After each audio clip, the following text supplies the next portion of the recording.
நீங்க இந்த white room டார்ச்சரை பத்தி கேள்விப்பட்டிருக்கீங்களா? இது அதிகமா மேற்கத்திய நாடுகள்ல தான் இந்த மாதிரி பிரிசனருக்கு இப்படி ஒரு கொடுமையான தண்டனையை கொடுக்கறாங்க. அப்படி என்ன கொடுமையான தண்டனை தானே பாக்குறீங்க?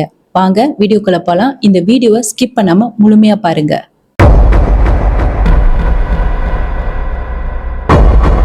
ஒரு கைதியோட வாயில இருந்து உண்மையை வரவழைக்கிறதுக்கு ஒண்ணு அவனை அடிச்சு டார்ச்சர் பண்ணி உண்மையை வரவழைக்க பார்ப்பாங்க. அப்படி இல்லைன்னா சாப்பாடு தண்ணி இல்லாம இருட்டு அறைக்குள்ள போட்டு அவனை பூட்டிடுவாங்க. ஆனா இந்த ஒயிட் ரூம் டார்ச்சர் வந்து அதை விட கொடுமையானதான். இந்த ஒயிட் ரூம்குள்ள ஒரு கைதிய போட்டுட்டாங்கன்னா அவங்கள அடிக்க மாட்டாங்க, துன்புறுத்த மாட்டாங்க, பேச மாட்டாங்க, எதுவுமே செய்ய மாட்டாங்க. ஆனா சாப்பாடு தண்ணி வேலை வேலைக்கு கொடுப்பாங்க.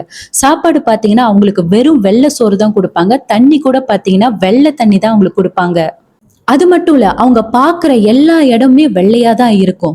சுவரு வெள்ளையா இருக்கும், ஷிலிங் வெள்ளையா இருக்கும், அவங்க படுக்கிற பெட்டு வெள்ளையா இருக்கும், அவங்க போட்டிருக்கிற சட்டையும் வெள்ளையா இருக்கும், சிங்க் வெள்ளையா இருக்கும், எங்க திரும்பினாலும் வெள்ளையா தான் இருக்கும். இந்த மாதிரி வெள்ளையான கலரை பார்க்க பார்க்க ஆரம்பத்துல ஒரு 2-3 நாளைக்கு எதுவுமே தெரியாது. ஆனா போக போக அவங்க மென்டலி ரொம்ப டிஸ்டர்ப் ஆவாங்க. இப்படி அவங்க பாக்குற இடம் எல்லாமே வெள்ளையா இருக்கும். வெளியே என்ன நடக்குதுன்னு கூட அவங்களுக்கு தெரியாது. வெளியே யாரு பேசினாலும் அவங்களுக்கு கேட்காது. அதே மாதிரி உள்ள அவங்க என்ன பேசினாலும் என்ன சத்தம் போட்டாலும் வெளியே இருக்கிறவங்களுக்கு கேட்காது. ரொம்ப ரொம்ப அமைதியான இடமா இருக்கும். அந்த வழியா வர போலீஸ்காரங்க கூட ஷூ இல்லாம தான் வருவாங்களாம். ஏன்னா ஷூ சத்தம் கூட அவங்க காதுக்கு கேட்க கூடாதுன்னு ஷூவை கழட்டி வச்சுதான் அவங்க நடந்து போவாங்களாம். அந்த அளவுக்கு எந்த சத்தமுமே இல்லாம அமைதியா இருக்கிற இடத்துல இருந்தா எப்படி இருக்கும்? பைத்தியமே பிடிச்சிடாது? அந்த வழியா வர போலீஸ்காரங்களோட சப்பாத்து சத்தம் கூட அந்த வழியா வர போலீஸ்காரங்களோட ஷூ சத்தம் கூட அந்த கைதிங்க காதுல கேட்க கூடாதுன்னு அவங்க ஷூவை கழட்டி வச்சுட்டு தான் நடப்பாங்களாம். அந்த அளவுக்கு ஒரு சின்ன சத்தம் கூட இல்லாம அந்த இடம் ரொம்ப அமைதியா இருக்கும். அவங்களுக்கு அவங்களே பேசிக்கிட்டாதான் உண்டு. ஆனா இதே மாதிரி எத்தனை நாளைக்கு அடைஞ்சிருக்க முடியும்? யாரு கூடயும் பேச முடியல, யாரையும் பார்க்க முடியல, எந்த சத்தமும் காதுல கேட்கல, எங்க திரும்பினாலும் ஒரே ஒயிட் கலர் தான். எல்லா இடமும் சுத்தி மறைக்கப்பட்டிருக்கும். எந்த ஒரு ஜன்னலும் இருக்காது அந்த ரூம்ல.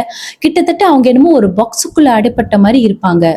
ஆனா இதே மாதிரி எத்தனை நாளைக்கு அடைஞ்சிருக்க முடியும்? அவங்க யாரையுமே பார்க்க முடியாது, இவங்களும் யாருக்கிட்டயுமே பேச முடியாது. அப்படியே யாராவது சாப்பாடு எடுத்துட்டு உள்ள வந்தா கூட அவங்க கிட்ட பேச மாட்டாங்க. கிட்டத்தட்ட வெளியே என்ன நடக்குதுன்னு கூட அவங்களுக்கு எதுவுமே தெரியாது. ஒரு சின்ன ஜன்னல் கூட அந்த ரூம்ல கிடையாது. எல்லா பக்கமே சுவறுகளா அடைக்கப்பட்டிருக்கும். இப்படியே இருந்து இருந்து ஒரு கைதிக்கு வந்து கிட்டத்தட்ட மனநல பாதிக்கப்படுற அளவுக்கு போயிட்டாரு. இந்த கைதி 8 மாசமா இந்த ஒயிட் ரூம் டார்ச்சரை வந்து அனுபவிச்சிருக்காரு. இந்த கைதி அவரோட சொந்த ஐடென்டிட்டியே மறந்துட்டாராம். அவரோட பேர் என்ன, அவர் யாரு, அவங்க அப்பா அம்மாவோட முகம் கூட அவரால் ஞாபகப்படுத்தி பார்க்க முடியலையா.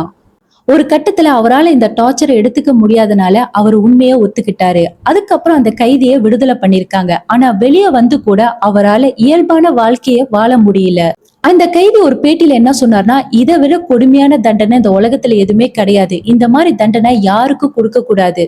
தயவு செஞ்சு இந்த மாதிரி தண்டனையை இதுக்கப்புறம் யாருக்கும் கொடுக்காதீங்கன்னு அங்க இருக்கிற கைதி வெளியாகிறதுக்கு முன்னுக்கு அந்த அதிகாரி கிட்ட சொல்லிட்டு தான் வந்திருக்காராம். அந்த கைதினால அவரால் இயல்பான வாழ்க்கைக்கு திரும்ப போக முடியலையா. அவருக்கு அவரே சொந்தமா எலோசினேஷன் பண்ணிக்குவாராம். யாரோ அவரை பாக்குற மாதிரி, யாரோ அவரை ஃபாலோ பண்ற மாதிரி, அவரை சுத்தி நிறைய பேர் இருந்தாலும் அவர் என்னமோ தனியா இருக்கிற மாதிரி தான் அவர் ஃபீல் பண்ணிக்குவாராம். அப்ப பாருங்க இந்த ஒயிட் ரூம் டார்ச்சர் வந்து எந்த அளவுக்கு கொடுமையான ஒரு தண்டனையா இருக்கும்னு. அதுதான் இந்த ஒயிட் ரூம் டார்ச்சரோட உண்மை கதை. ஸோ உங்களுக்கு இந்த வீடியோ பிடிச்சிருந்தா மறக்காம லைக் பண்ணுங்க, ஷேர் பண்ணுங்க, பக்கத்துல இருக்கிற பெல் பட்டனை பிரஸ் பண்ண மறந்துடாதீங்க. நான் உங்கள் ராம்பிரியா. நன்றி, வணக்கம்.